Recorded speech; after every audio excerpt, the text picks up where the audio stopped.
Hi hello అండి, simple వంటలకు స్వాగతం. ఈరోజు మనం ఎంతో ఈజీగా చోలే భటూరే కర్రీ ఎలా తయారు చేసుకోవాలో నేర్చుకుందాం. ముందుగా నేను 1 కప్పు కాబూలి శనగలు తీసుకున్నానండి. తీసుకుని శుభ్రంగా కడుక్కుందాం. కాబూలి శనగలను 6 నుంచి 7 గంటల పాటు నానబెట్టుకోవాలండి. నానబెట్టుకున్న శనగలను కుక్కర్లోకి తీసుకుందాం. నేను 2 గ్లాసుల వాటర్ వేసానండి. వేసి మూత పెట్టుకొని స్టవ్ పై పెట్టుకుందాం. 4 నుంచి 5 విజిల్స్ వచ్చే వరకు ఉడికించుకుందాం. మసాలా కోసం 2 ఉల్లిపాయలు, 5 పచ్చిమిరపకాయలు, అల్లం వెల్లుల్లి మిక్సీలో వేసుకొని మిక్సీ పట్టుకుందాం. ఈ విధంగా మిక్సీ పట్టుకోవాలండి. అలాగే 3 టమాటాలు తీసుకొని మిక్సీ పట్టుకుందాం. మసాలా కోసం 6 నుంచి 7 జీడిపప్పు, సాజీరా, లవంగ, చెక్క, యాలకులు కూడా తీసుకొని పొడి చేసుకుందాం. ఓకేనండి, 4 నుంచి 5 విజిల్స్ వచ్చాయి.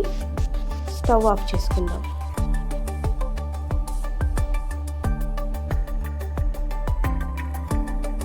చూసారుగా, ఈ విధంగా మెత్తగా ఉడికించుకోవాలి. ఇప్పుడు కర్రీ కోసం స్టవ్ వెలిగించి గిన్నె పెట్టుకొని ఆయిల్ వేసుకుందాం. ఆయిల్ హీట్ ఎక్కిన తర్వాత మనం ముందుగా మిక్సీ పట్టుకున్న ఉల్లిపాయలు, పచ్చిమిరపకాయలు, అల్లం వెల్లుల్లి పేస్ట్ని వేసుకొని కలుపుకుందాం.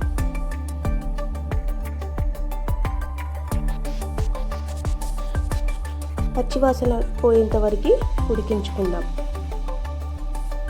అలాగే కొద్దిగా పసుపు వేసుకొని కలుపుకుందాం.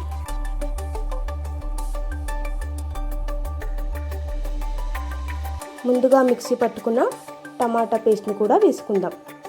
వేసుకొని కలుపుకుందాం.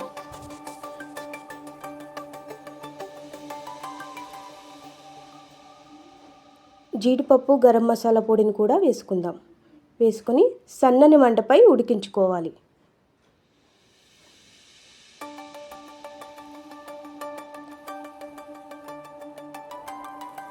కొద్దిగా సాల్ట్ వేసుకున్నాను.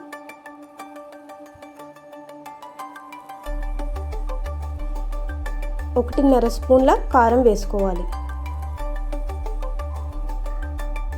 కారం వేసుకొని బాగా కలుపుకుందాం.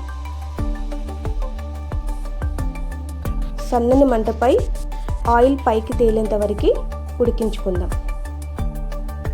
ఈ విధంగా ఆయిల్ పైకి తేలింది కదండి. ఇప్పుడు ముందుగా ఉడికించి పెట్టుకున్న శనగలను వేసుకుందాం.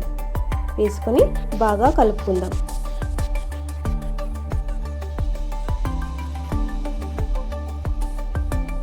ఇప్పుడు కాబూలి చిన్న మసాలా వేసుకోవాలి. నేను 1 స్పూన్ వేసుకున్నానండి. వేసుకొని బాగా కలుపుకుందాం. కొద్దిగా కొత్తిమీర వేసుకుంటున్నాను. సన్నని మంటపై ఉడికించుకుందాం. అంతేనండి, ఎంతో ఈజీగా కాబూలి శనగల కర్రీ రెడీ. ఇది చపాతీలోకి కానీ పూరీలోకి కానీ చాలా బాగుంటుందండి. నేను పూరీలు రెడీ చేశానండి ఇవాళ. పూరీలోకి అయితే చాలా బాగుంటుంది. అంతేనండి, ఈ వీడియో కనుక మీకు నచ్చినట్టయితే లైక్ చేయండి, షేర్ చేయండి, సబ్స్క్రైబ్ చేసుకోండి ప్లీజ్. Thank you.